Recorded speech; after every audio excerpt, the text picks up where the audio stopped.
Wale mnaotumia vilongalonga, wale mnaopita kwenye mitandao,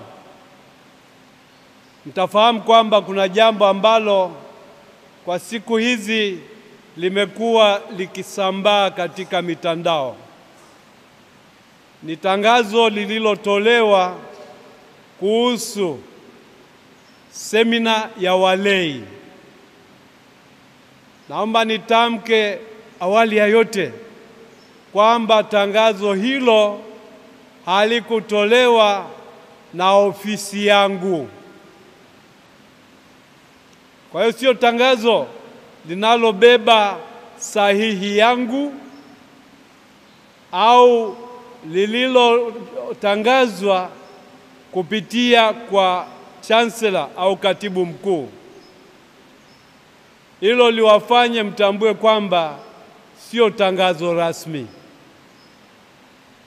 Jambo la pili, jambo lililotangazwa kwamba litafanyika tarehe 29 mwezi wa 10 katika kalenda yetu ya jimbo limepangwa kufanyika tarehe 29 mwezi wa 11. Narudia tena, tarehe 29 mwezi wa 11. Kwa hiyo wale wanaohangaika wakidhani kwamba Kanisa Katoliki linataka kushindana, kulumbana au kushikana mieleka na serikali, wajambue kwamba sisi hatuna mpango huo. Kwa hiyo tamko hili langu liwasaidie muwe na uelewa sahihi, mfuate msimamo sahihi.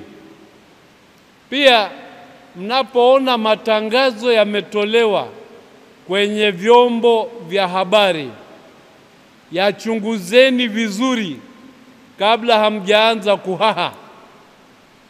Manake siku hizi kumekuwa na kuhaha kwingi, na huko ni kutokana na kutokuwa makini, kutokana na kutochambua na kubainisha uhalisia wa jambo linalotangazwa. Nawatakieni siku njema na maadhimisho mema.